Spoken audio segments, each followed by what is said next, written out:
Gedening ruhara angin molak-malik kaya hamalik uriping manungsa rebut panguwasa gayuh pangkat ngoyak derajat pengin dadi pengarep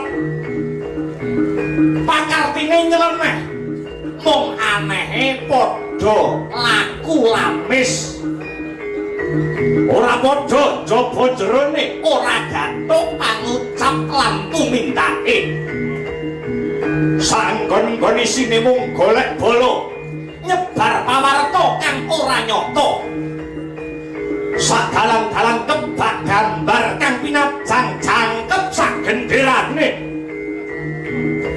nyebar pawarta pangrimuk murid dheweke pinilih dadi senopati ing dhuwur mesem guyu sing ana ngisor nandang tatu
ingkang pantes pinilih minangka dados senopati agung negari Ngamarta menika boten ingkang putra pun Gatotkaca nanging ingkang putra pun Boma Arakasura.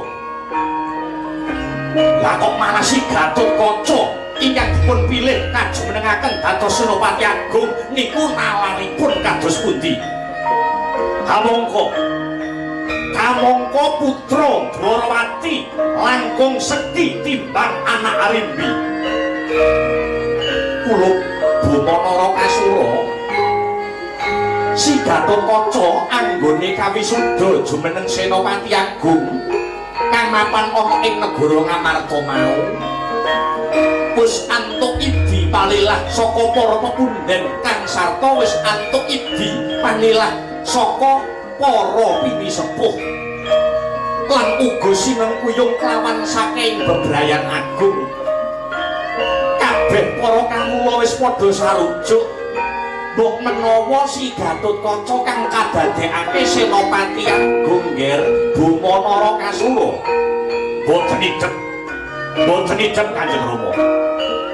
Ingkang baku kula boten condong Boma boten rumaja ento si Gatotkaca ingkang kadadosaken minangka dados Senopati Agung wonten ing negari Ngamarta.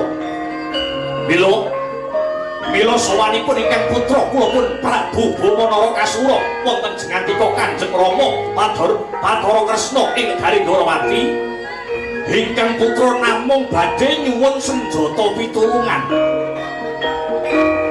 Kados pundi cara paduka? Kados pundi reka daya paduka? Amrih ingkang putra kula pun Boma Narakasura saged jumeneng dados Senopati Kanjeng Rama.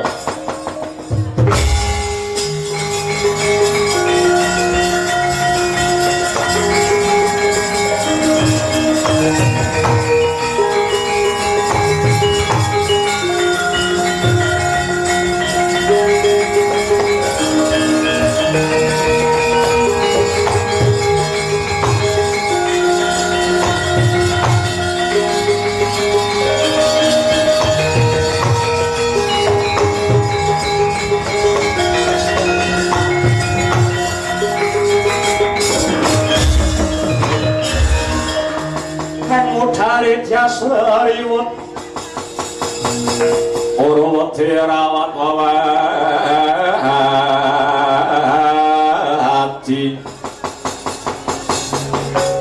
Wati lamun kauningan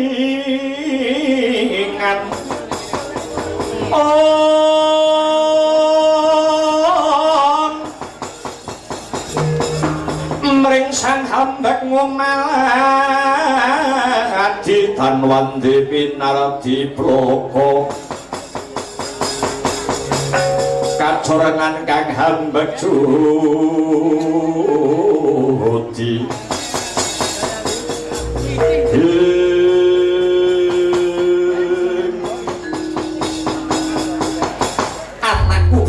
bagus anakku bocah sigit bocah jentara Nger Boma Narakasura sumurupa ya kulung mbok menawa ing rikalungguhan iki para dewa para jawata bakal matedhakake wujuding kanugrahan dene kanugrahan mau ora ana liya wujude Wahyu Senopati ingkang irat ingaranan Wahyu Topeng Waja wis kinodrat ing jagat pinesti ing widi pinurba ing dewa mbok menawa sapa wae satriya ingkang duweni niat kang suci sapa wae satriya kang duweni sedya ingkang luhur bakal ngudhokake jiwa lan ragane marang nusa klawan bangsane ya satriya kuwi mau kang bakal kecondhokan wujude Wahyu Topeng Waja ya Wahyuning Senopati kamangka bunga kamangka dina sakmengko calon Senopati Agung adimu Pringgandani si Gatotkaca lagi nandang ruga tegese dina iki Gatotkaca nedeng ketamahan lara madal saliring musada ya kanthi perkara iki ya kanthi perkara iki Anjalari bingung bilunglungan para pepunden-pepundenmu para Pandhawa Boma Waladya. Oh.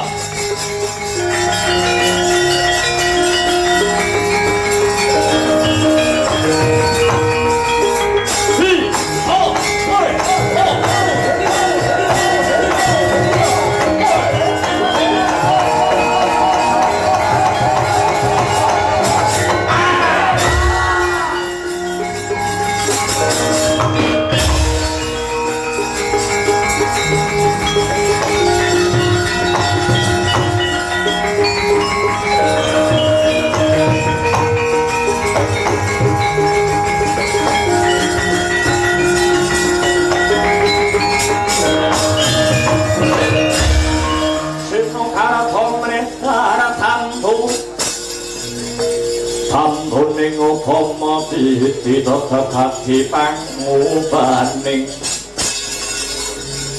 tetep hati pangubaning wakya kembreming hati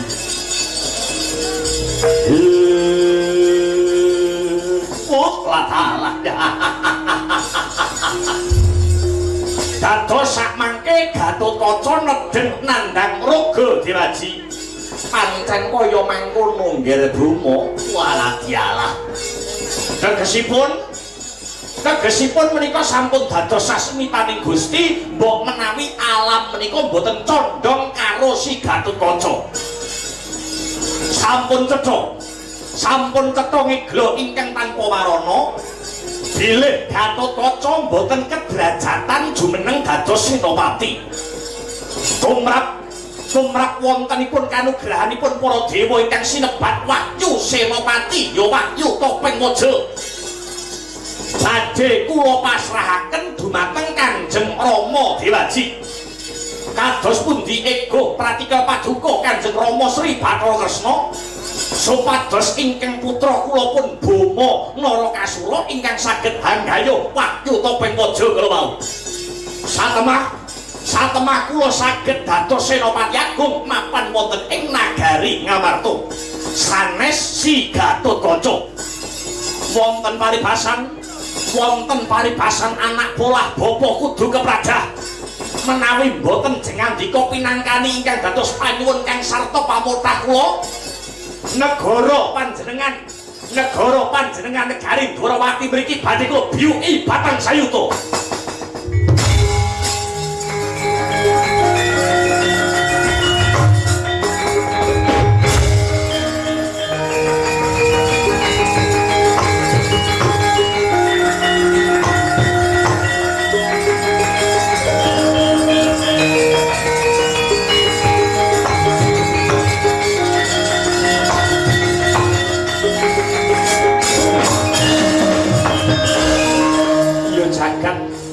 Dewa Bathara ya jagat pangestungkara ana tetembungan anak polah bapa kudu kepradah ketang gedene tresnaku marang jeneng sira anakku Boma Narakasura ya to ya bakal tak budidayake murih Wahyu Senopati ingkang ingaranan Wahyu Topeng Waja bisa cumandha marang jeneng sira putraku Boma Narakasura.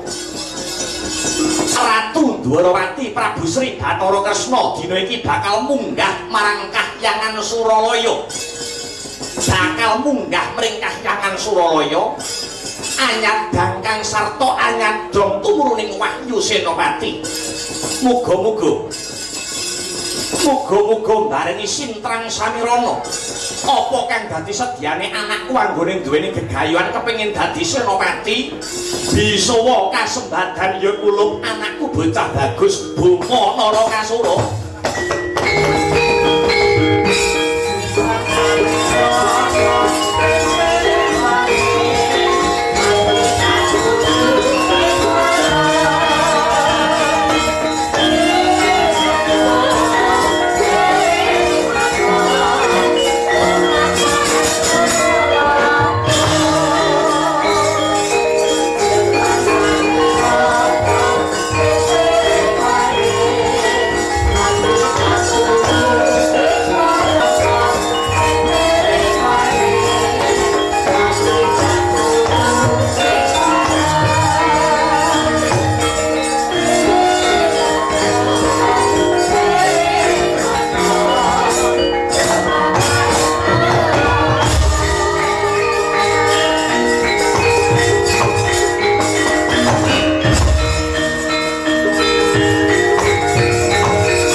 ilahing sekaring bawana langgeng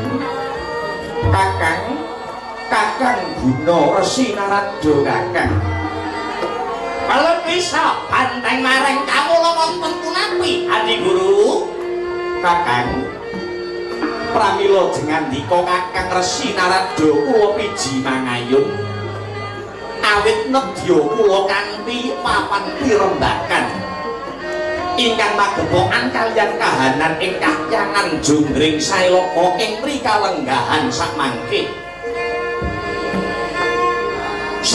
kahyangan Suralaya nedeng ketaman goro-goro kagiri-giri mubal endute si Blegedaba ngakak umiter petite Sanghyang Nagaraja akarya goreh rongeh para hapsara miwah para hapsari miturut pamanggihipun kakang Guna Resi Narada swasana ingkang animbrung kahyangan Suralaya ing dinten samangke kadaya saking menapa kakang pragenjang pak pong buk bolong tinegara uwong slere gence buntute aclekater daya saking wanter tapa bratanipun titah Pujangkara satriya ing Pringgondani nenggihpun Gatotkaca satriya ing Pringgondani kakang lakar kados mekaten nanging manut kabar ingkang sumebar pawarta ingkang muswarata dinten sakmangke Gatotkaca ngedeng nandhang raga tegesipun Gatotkaca lara Adi Guru kados pundi Gatotkaca nandhang sakit menika namung ing tata lair ketoke lara ora isa mubah ora bisa glawat ning estanipun Gatotkaca menika nedeng nindakaken tapa brata saking wantring tapa brata si Gatotkaca mahanani kahyangan Suralaya menika Sor Prabawa Adi Guru lajeng ingkang dipun suwuni utawi ingkang dipun ajak kalian Gatotkaca menika menapa kakang Adi Guru mugi kawuningan boten wonten saksi liring bawang malih negari Ngamarta badhe misuda senopati enggal awit saking idi palilahipun para pepundhen miwah para pinisepuh kang sarta sinengkuyung dening lapisaning para kawula dasih Gatotkaca ingkang pinilih dados senopati agung mapan wonten ing negari Ngamarta lah Gatotkaca nampi wangsiting Jawata mbok menawi para Jawata badhe nurunaken kanugrahan ingkang ingaranan Wahyu Topeng Waja ya wahyuning senopati dados teka aosipun Gatotkaca nglampahi tapa brata kala wau namung badhe angajak tumedhakipun Wahyu Senopati Adi Guru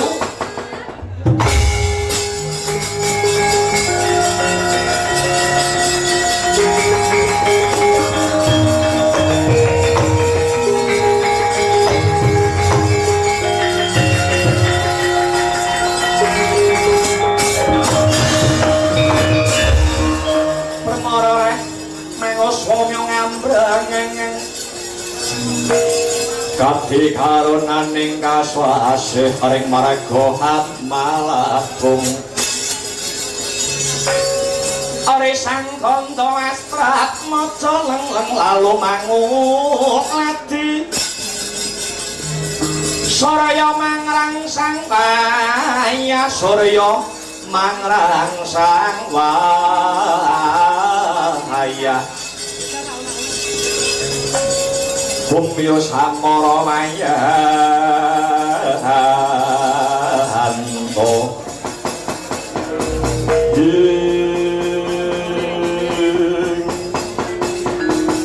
Nuninggih lakar leres dawuh jengandika Kakang Guna Resi Narada ing ripalenggahan sakmangke kapara nyata para dewa badhe nurunaken Wahyu Senopati ing ngaranan Wahyu Topeng Waja dhateng sinten satriya ingkang anggadhahi niat ingkang suci sedya ingkang luhur udhakaken jiwa raganipun dhateng nusa kelawan dangsanipun sareng kula gagas kanthi kandhas kula gonta kanthi cetha inggih namung si Gatotkaca inggih namung si Gatotkaca ingkang wenang hanampi kanugrahan kala wau awit kakang awit ngengeti sampun ageng lelabuhanipun satriya ing Pringgondani dhateng negari Ngamarta utamanipun labuh dhateng para kawula dasih ing praja Ngamarta lalajeng benjang menapa Adi Guru badhe nurunaken Wahyu Senopati ingaranan Wahyu Topeng Waja kala wau dhateng titah Pujangkara pun Gatotkaca Adi Guru kakang dinten sakmangke ugi badhe kula turunaken Wahyu Senopati dhateng pun Gatotkaca kakang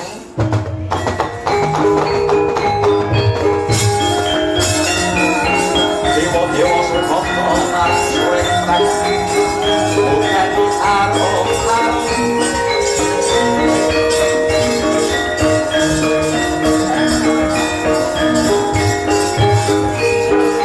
dan wing awian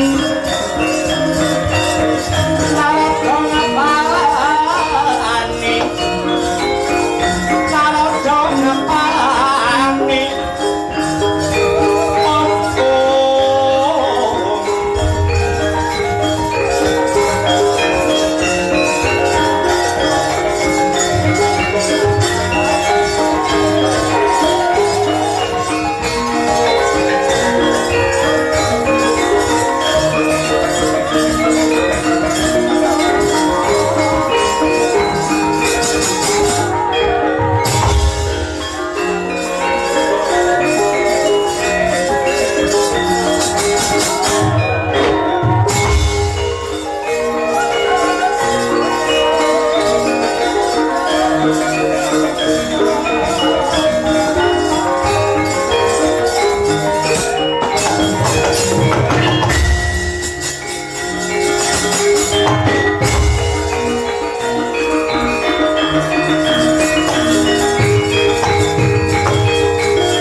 mangun kung kanduhan rimang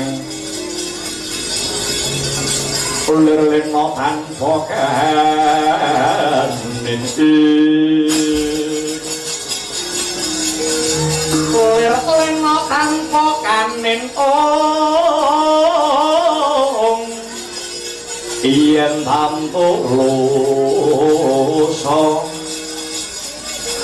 yen tamtulusa mengko sang Jagutama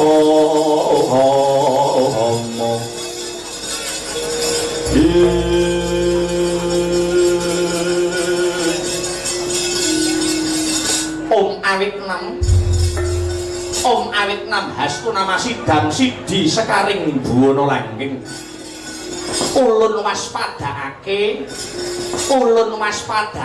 kaya Kresna ingkang prapta ana ngarsa ulun Kresna ana parigawe apa kok katon sumengka pengawak bajra kang dadi lakumu he Kresna nuning nggih Hyang Adimu ulun sedyaning kayun dinten sakmangke namung badhe nyuwun senjata pitulungan awit sekedhap malih negari Ngamarta badhe wonten wisudan Senopati enggal putra kula Pringgondani nuringgih pun Gatotkaca nanging mugi kawuningan dinten sak mangke Gatotkaca nedeng nandhang ruga. Pramila sowan kula namung badhe nyuwun usada. Mulih Gatotkaca saged walya jati temat nirmala. Kresna kawruhanana. Larane Gatotkaca iku mung tata lair, nanging sejatine si Gatotkaca lagi nindakake tapa brata. Angajab tumuruning wahyu Topeng Maja ya wahyuning Senopati. Pancen dina samengko wis dadi jangkaning para dewa. Ya mung si Gatotkaca ingkang pantes nampa wahyu Topeng Maja wahyuning Senopati. Kanggo sangu anggone Gatotkaca bakal pinilih jilejer dadi Senopati. Mekaten Kulun tresna pancen kamrayata. Menawi mekaten wahyu Topeng Maja wahyuning Senopati badhe kula suwun ing dinten kalenggahan sakmangke.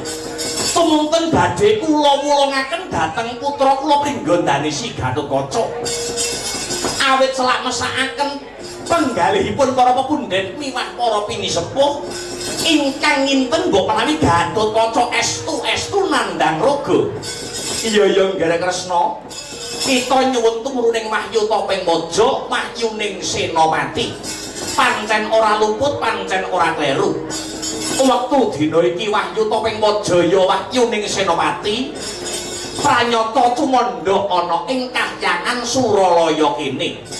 Lah sakmengko wahyu Topeng Maja ya wahyuning Senopati bakal ndak turunake marang Gatotkaca lumantar asta kita. Kresna. Inggih kula trimah namung dados dapur lelantaran Kulun ya. Yen Kresna mara gage tampanana. Mara gage tampanana iki wahyu Topeng Maja ya wahyuning Senopati.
Ndak pasrahke marang jeneng kita Kresna. Mara coba wahyu Topeng Maja wahyuning Senopati enggal wenehna marang si Gatotkaca. Nyuwun pamit Kulun aja ninggal duga lan prayoga Kresna.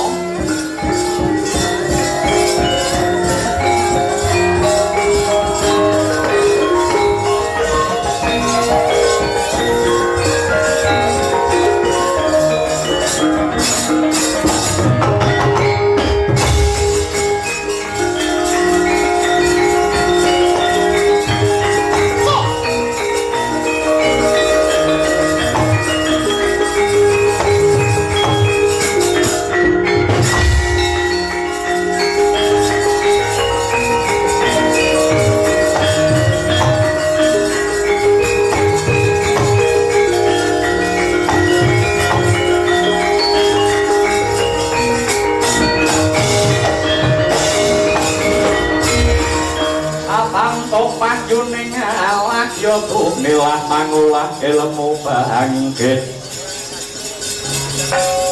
bangkit mika orang mangukut kukuhaning jiwaku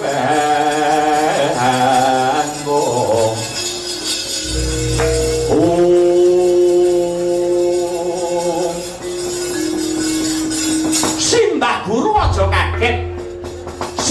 Guru aja kaget aku Bambang Wisanggeni ingkang Prapta Wisanggeni katon semengko prapta kita ana parigawe apa kula wis sanggeni mangkene ya Simbah Guru wigatiku sowan ana ing kene wis sanggeni mung bakal takon wis sanggeni bakal takon babakan apa iki mau Simbah Guru kedayowan sapa bubar wae aku kedayowan uwakmu Ratu Dwarawati Prabu Kresna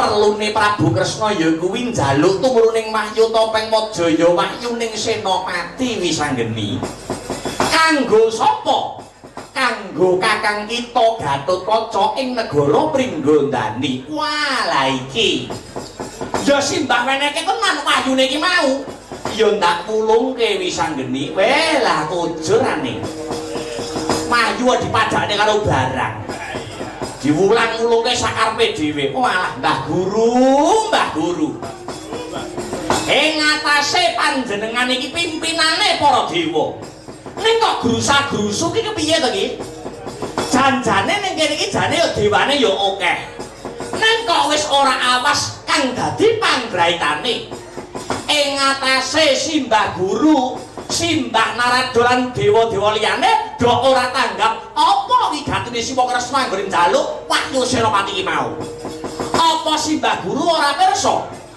pirsa babakan apa wis anggeni wah la iki dewa nek kuwah-kuwah iki piye to iki Mbah Guru waktu dina iki Siwa Kresna ditangisi karo anake lanang ya kuwi Kakang Boma Narakasura kang perlune bakal kepengin ngalap tumruning wahyu Senopati minangka sarana dadi Senopati Agung mapan ana ing negara Ngamarta amangka selawase iki Kakang Boma babar pisan ora tau duwe lelabuhan apa-apa marang negara Ngamarta babar blas Kakang Boma urung duweni lelabuhan apa-apa marang para bebrayan agung ingkang mapan ana ing negara Ngamarta.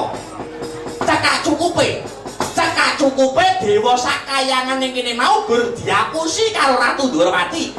Sing jarene wahyu bakal diwenehke marang Kakang Gatot nanging sejatine bakal diwenehke marang anake dhewe ya kuwi Kakang Boma Narakasura.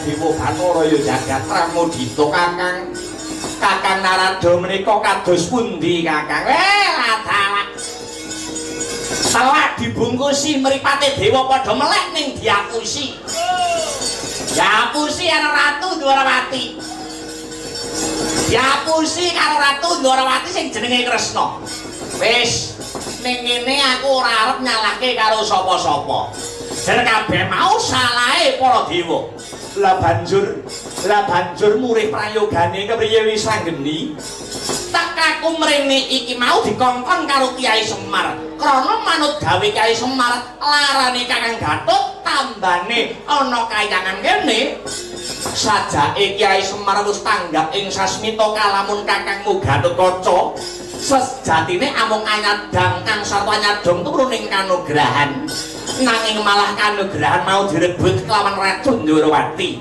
wis pasrahno aku wae Mbah pasrahno aku tak tututane lakune Siwa Dwarawati duga-duga ge hati-hati aja nganti keri bisa geni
Yayi Prabu Hayuwa sungkawing tias mulat solai ngarini hiro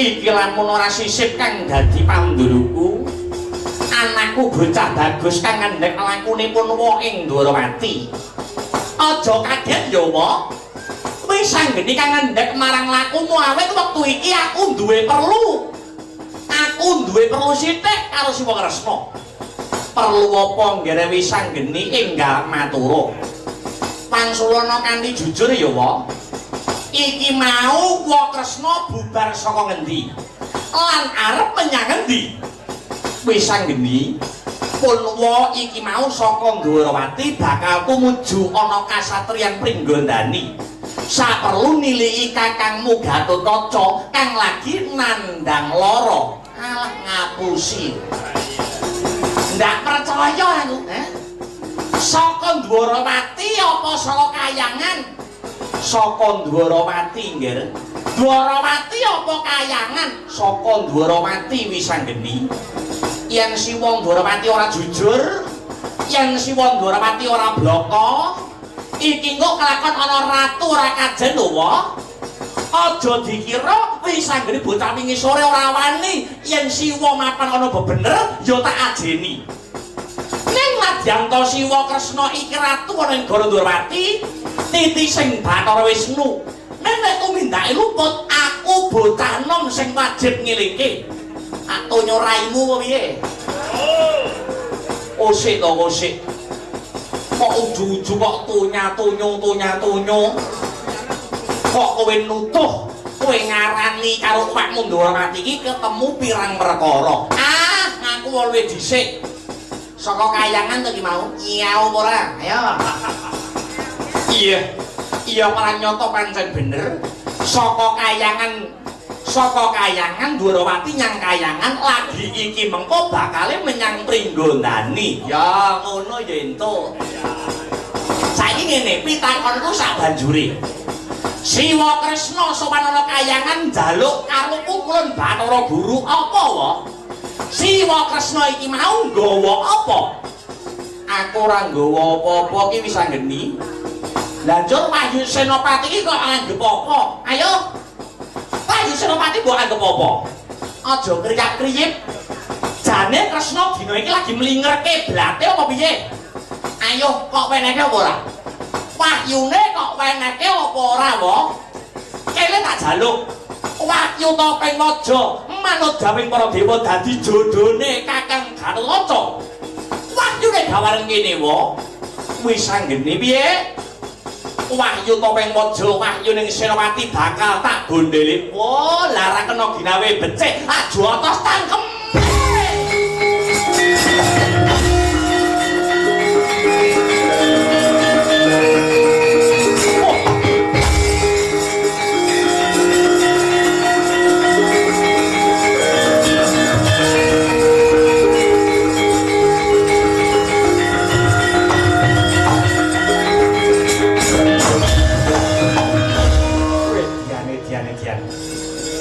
wis anggene murang tata bocah wingi sore wani nepak mbun-bunane wong tuwa wis anggene aja kaget kepeksa aku tega mentala karo kowe wis anggene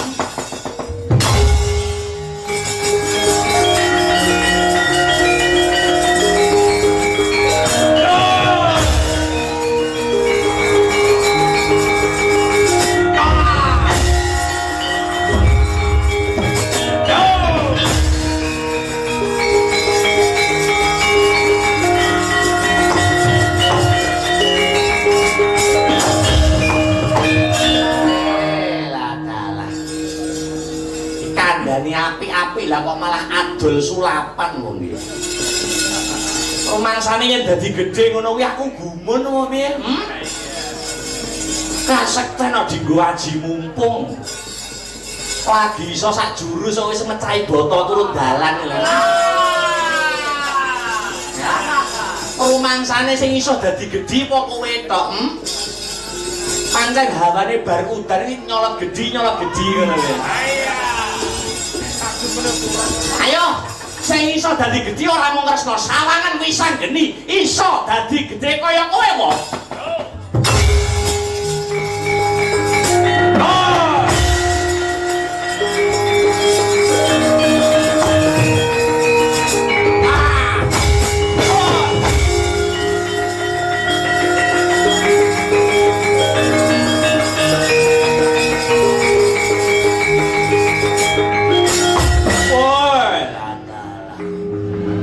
Sore ngejak adus keringet iki nek ra ning gandekan ora iso aku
wujuding Wahyu Senopati wis tak gawa.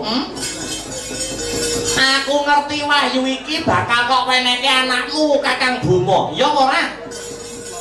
Ning ngertiya ya wae, ngertiya. Wahyu kuwi ora iso dioyak.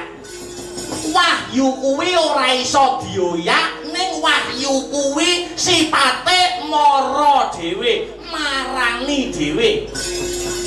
Apa-apa kuwi nek dioyak iki malah bakale mlayu. Siji Wahyu, loro wong wedok iki ngono kuwi. Nek lek biasane diumbar ngono malah mlumah-mlumah dhewe. Ayo, karepen Wahyune sing milih dhewe, Wahyune tak uncalne tekan kene. Kakang Gatot apa Kakang Boma sing menang ngentuke Wahyu Senopati iki wae.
banjarah kang puspitorum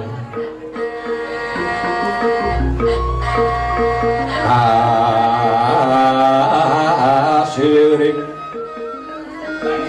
samiron omre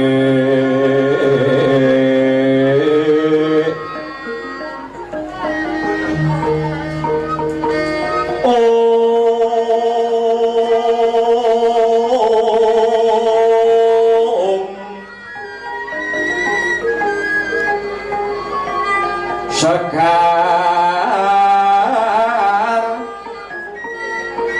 gadung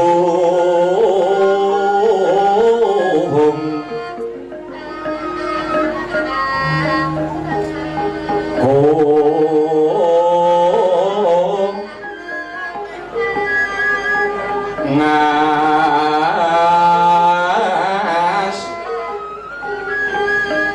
gandanyo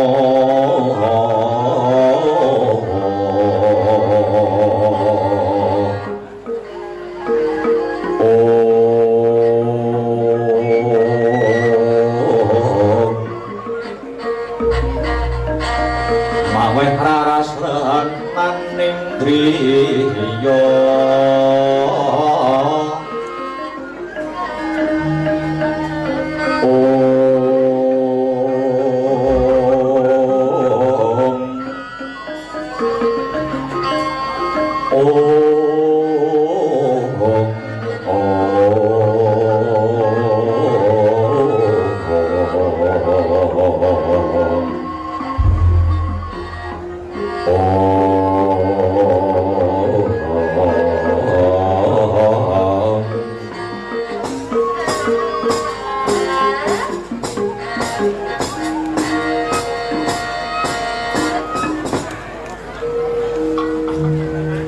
anakku bocah bagus, anakku bocah gagah Gatotkaca, warasaya nggih Gatotkaca. Iki aku ibumu Arimbi Gatotkaca. Muspra tanpa guna ibumu ngerti padange jagat, lamun to ngerti anake lanang ora iso nglawat. Gatotkaca ndang warasaya nang Gatotkaca. Wah,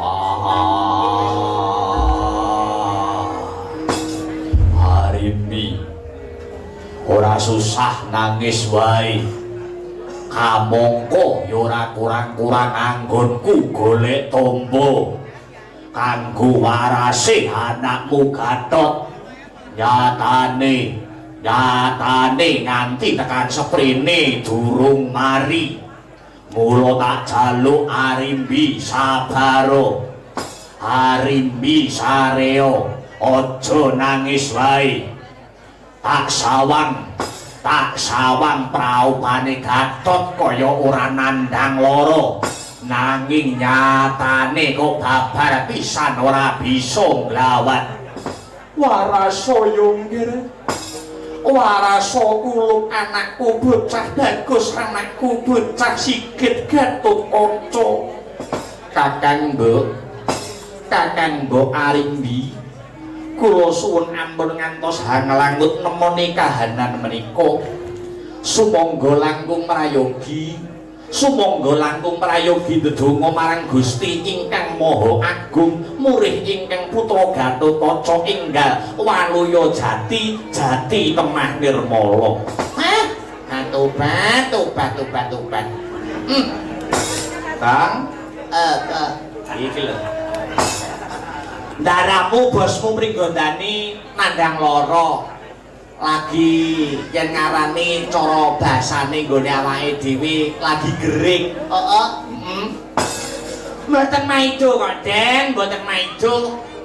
Wong tuwa kok ngerti anake lara menika atine susah niku ora maido.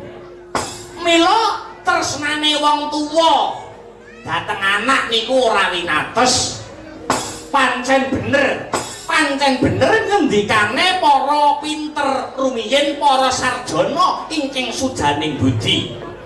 Wong tuwa karo anak iki ibarate kaya mripat karo jempolan sikil. Jempol sikil kuwi ibarate anak, mripat kuwi ibarate wong tuwa. Yen jempol sikil niku kesandung, mripat niku nggih melu mbrebes mili. Niku tenan Oden. Ngono ya, Tru. Ha iya. Iya, Ding. Ning ora ana ya, Tru. Ora ana mripat keculek jempol sikil kok melu neko-neko ora ana. Ora ana. Mula kuwi dadi anak kuwi ora entuk wani karo wong tuwa. Luwih-luwih wong tuwa wadon utawa Kanjeng Ibu kuwi malati tenan, Gok. Apa ya? Ayo. Sebab anggone Kanjeng Ibu ngandhut wujude jabang bayi, ibumu biyen anggone mengandung 9 wulan 10 dina, ya. Direwangi mondol-mondol kaya ngono kae. Wulan dijak, ngetan yo dijak.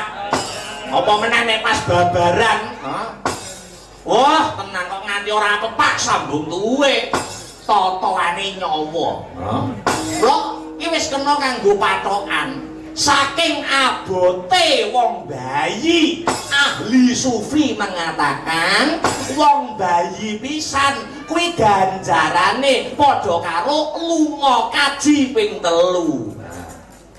Wong bayi pisan, kuwi ganjarane padha karo lunga kaji ping 3. Kula pengumuman pisan kanggo warga masyarakat ing kene ana dadi gandekan kene. Kok ora kuat munggah kaji wis to bayi wae. Cetak-cetak kaya kucing gitu. Ayo. Sing rekoso wong wedok. Ayo.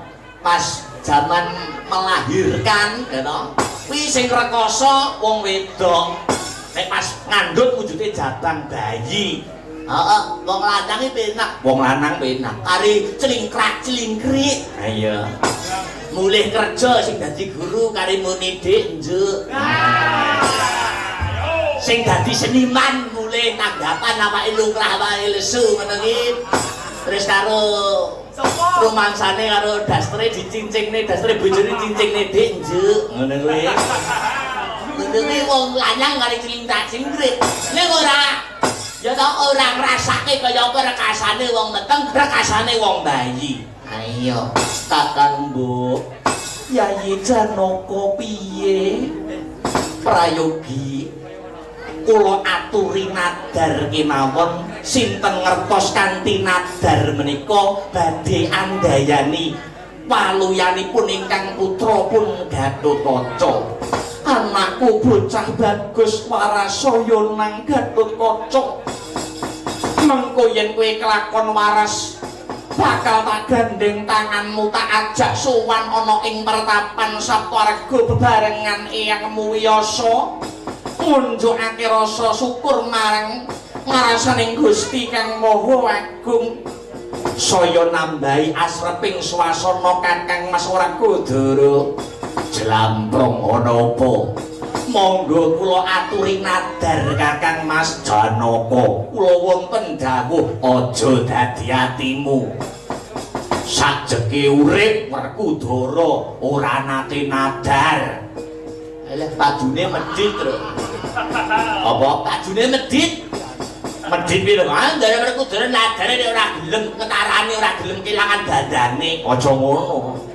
Wong kuwi watak wantu 11 logo muna-muni lagak lagu lagian kuwi dewi-dewi. Alah mbal. Ndare Werkudara wis kondang medhite, nyekel banyu ora bocor, Tru. Apa ya? Saking medhite. Inggih menawi mekaten kula kemawon ingkang badhe nadar nadaro. Gatotkaca yen to kowe kelakon maluya jati-jati teman nirmala, pamanmu Janaka bakal nadar keluari sesajen upacara syukur kelawan kabeh para kawuling negara Ngamarta.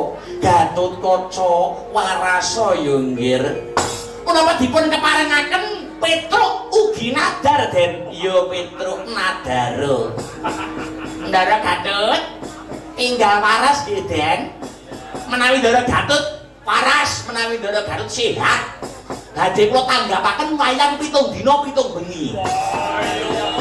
Campur sari 7 dina 7 bengi. Kuda dirawak 7 dina 7 bengi.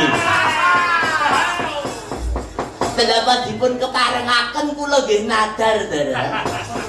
Iya Bagong nadaro. Anu, Ndara Gatut ndang waras nggih Den. Nek Ndara Gatut waras kula nadar benjang badhe ngemis. Lho. Elek men to, Gong. Wong nadar kok elek. Ayo ben beda karo kancane.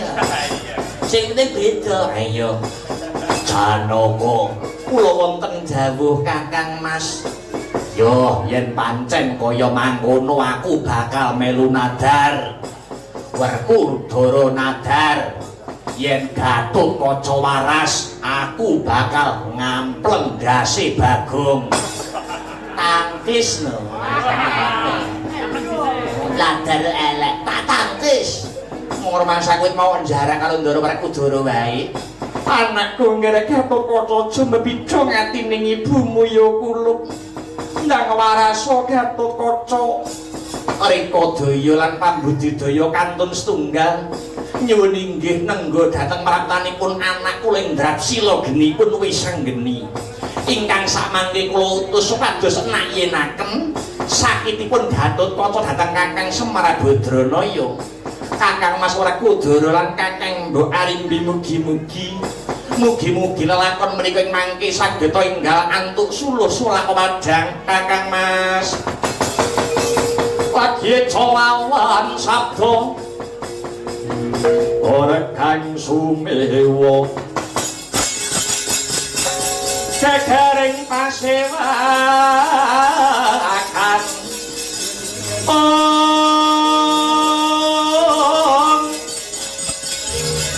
kata samyona arako wonten wirata mekta wedhot saking wandi lan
sumarang mring Gusti dene Sidimyang Utama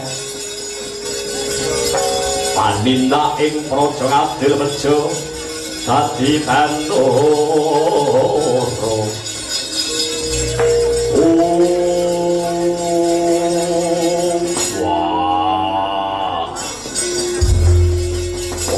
pangling iki Sitijaya Buma Narakasura sing sowan ana ing Pringgondani janur gunung kadingaren wis sowan ana kene ana wigati apa Buma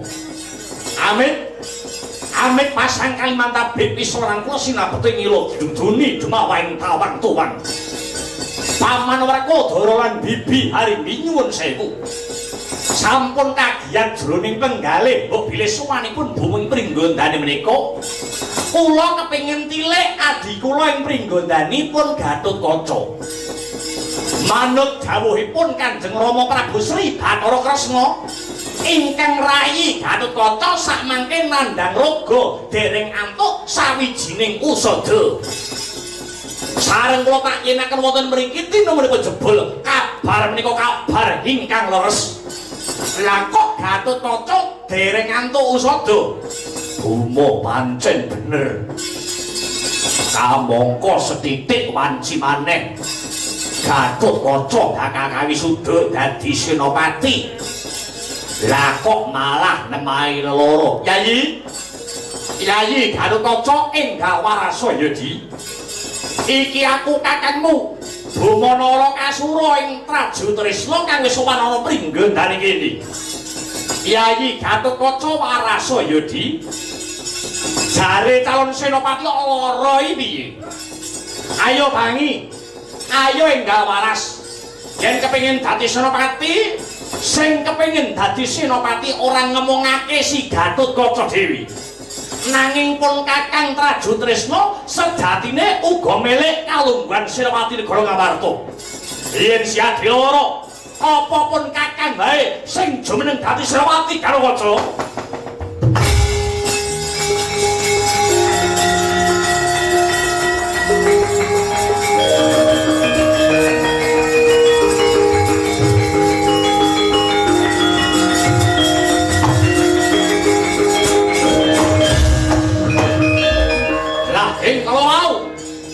Banter panantane Risang Bumanara Kasura Ratu ing negari Trajutrisna ingkang asung sesumbar ing satriya pringgondani. Parandene Risang Gatotkaca amung kendel kewala datan mobah datan musik dumadakan ing akasa ana cahya manter saksada lanang kang manjing ana badane Raden Gatotkaca. Tuhu menika wujudipun Wahyu Topeng Maja, ya Wahyu Senopati ingkang den uncalaken kalian Bambang Wisanggeni. Ya manunggal mring satriya pringgondani Gregah Risang Gatotkaca kaya wungu saking nendra.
Semoyo winahya ing asepi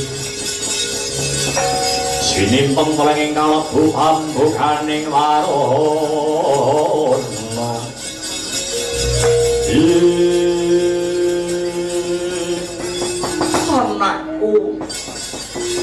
anakku bocah bagus Gatotkaca kowe wis waras kulup. Wah iki mau tambane opo?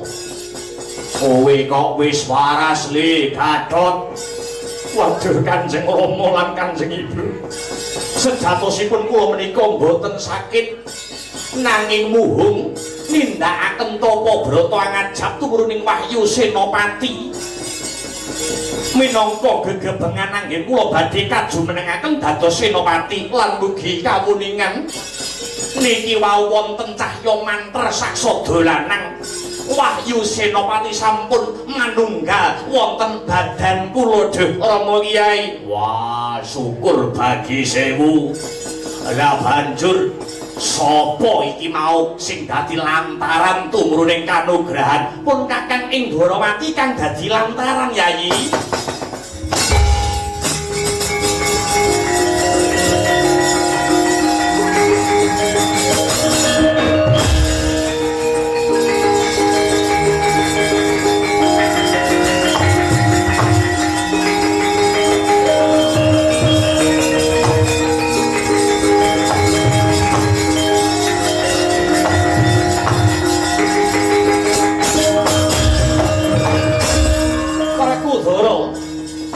Liteng Kresna kakang kuwi pun kakang kang dadi lelantaran tumruning kanugrahan.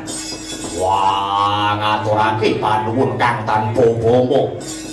Awit saka Kresna kakangku kang wis dadi sarana Gatotkaca bisa nampa kanugrahan wujute Wahyu Senopati. Waduh, ngaturaken gunging panuwun Wandarawati. Ya kula Gatotkaca. Wahyu Senopati iki mau tak jaluk saka pukulun Bathara Guru, nuli tak uncalne mrene. Rehne iki kabeh wis dadi kodrate, mbok menawa Wahyu Senopati iki kuwis kang sembada anggayuh kula.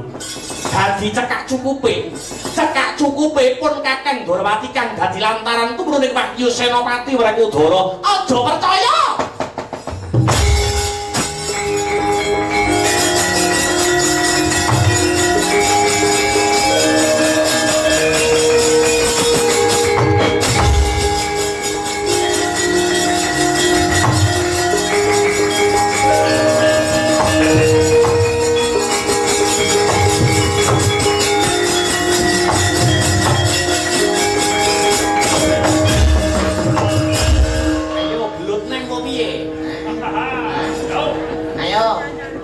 Gegerane kok piye? Yamput iki. Lah kok iso-isone Megara, iso-isone kowe ngapusi lho, Mas. Yo. Tak jaluk Siwa Wrekodara aja percaya ya, Pak. Pancen bener wae Kresna sing jaluk Wahyu Senopati saka pukulun Bathara Guru. Nanging sediane diwenehke Kakang Boma. Ayo. Aja pentas-pentus matamu kowe. Wa Kresna ngakoni luput apa ora? Wa Kresna ngakoni luput apa ora? Yen ora ngakoni luput, lakon ora kanggo kesek gase iki.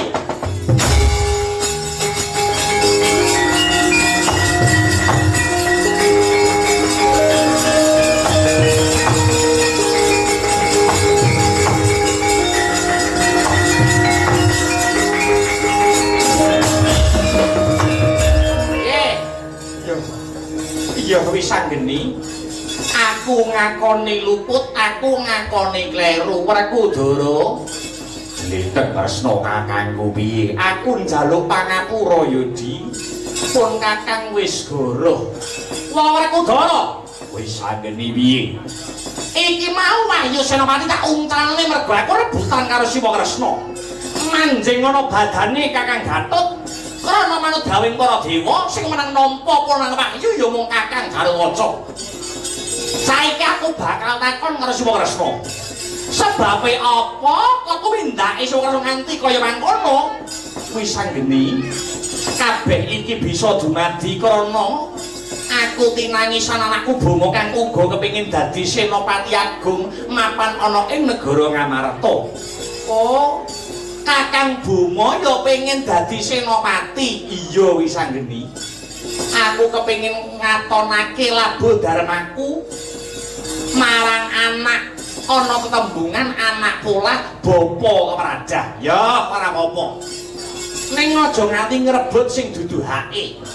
Merga Wahyu Senopati mono Kakang Gatotkaca kang wenang hanggayuh. Saiki ngene wae. Didu wae karepe wis anggeni piye? Ana alun-alun negara Ngamarta digaweke blabar kawat janget sinencang. Perang tanding antarane Kakang Gatut kelawan Kakang Boma. Sapa sing unggul ya kuwi kang bakal awisuda jumeneng dadi Senopati. Nanging ana pitukane, nanging ana syarat-syaratane. Apa pitukane, apa syarat-syaratane bisa geni? Siji, ora entuk sing padha nyengkuyung jagone iki mengko padha gawe rusuh. Sing dukung Kakang Boma aja nganti gawe rusuh, sing dukung Kakang Gatut uga aja nganti gawe rusuh. Kuwi aturan kang angka sepisan. Dene syarat-syarat angka loro. Sajroning perang tanding iki mengko aja nganti ana sing bantu binantu utawa rewang-rewangan. Piye, wani apa ora Kakang Boma? Wani wae, tak enteni ning jaba.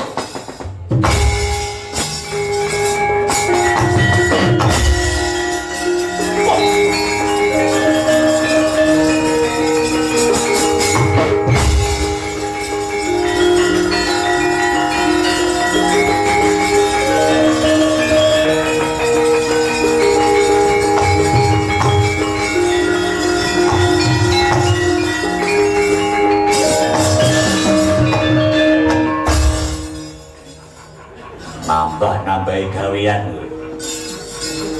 Sing entuk wahyu wis kakangmu. Sing entuk wahyu aku, dadak budu barangnya kok. Ngentek-ngentekne tenaga. Sisan digawe rame disumbutne karo biayane, ngono lho. Wandepmu opo? Ari ngeda-ngedu. Wani apa ora? Itotone Senopati Agung lho ya. Ora susah dadak macem-macem enggal tata-tata pangestune wong tuwa sing dijaluk. Paman Werkodara ora susah melu jumangkah Kang Sarta Wrembyah.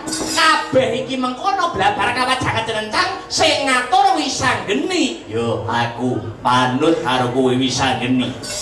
Petruk. Wonten dawuh Ndara Wisanggeni.